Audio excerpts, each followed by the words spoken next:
Soki olingi otala émission ya Kambangu info plus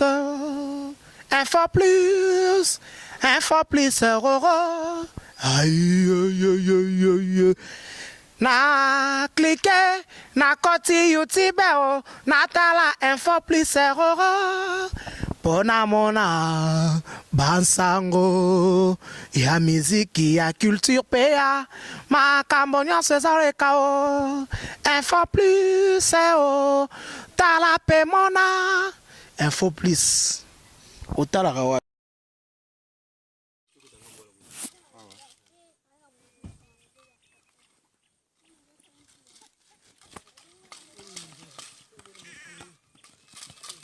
awa siko puna omoni awa puna mataboy ana se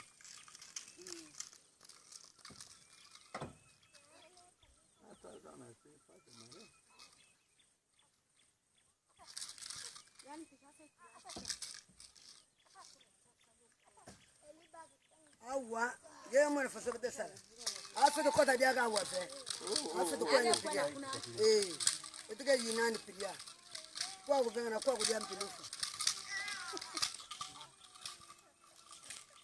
Poisson. Il est biso en plein province à Quil. La destination à Kikwiti.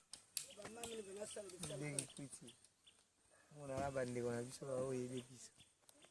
faut ça va tout que non biso info plus toi partout. Tu vas partout. Aux d'abord c'est ça me découvert. Je dis bonjour à tout le monde. À tout le monde se voit là à Paris, Londres, Genève, Angola, Afrique, République démocratique du Congo. Obosani Babi Mboli Badem. Ah Babi Mboli, Dina Kabemba la Tonjiga.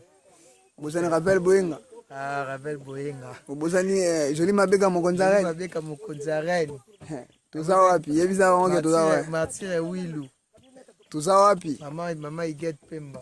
Boko tout ça là la province à Kwilu. Ça coule bien au moment d'embuscade car à Paris, Genève donc il faut plus. On a découvert toujours le boulot. Des jours donc DG Lookman, merci beaucoup pour votre confiance et cette affaire continue toujours avec le professionnalisme comme tu nous avais bien parlé. On est là, on fait vraiment la presse comme on dit avec la déontologie. C'est qu'on a appris à l'université donc on est là même s'il est honorable s'il est là. On aura tala bino bosala ba jeune bato batane taba bima na mboka yemo. Abima yemo to ibaza tano.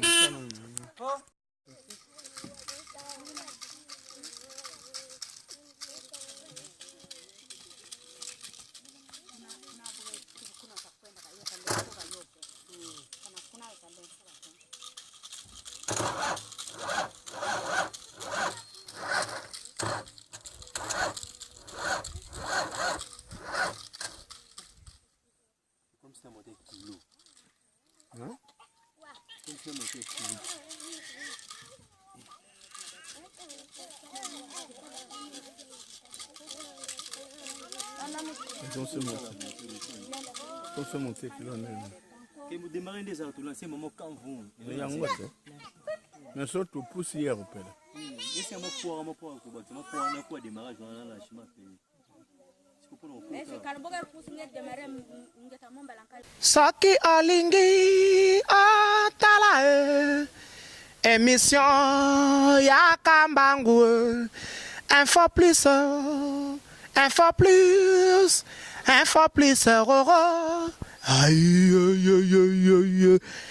na cliquer na koti YouTube na tala info plus roro pona mona bansango ya miziki ya culture pea makambo nyonso ezaleka info plus tala pe mona info plus otalaka wa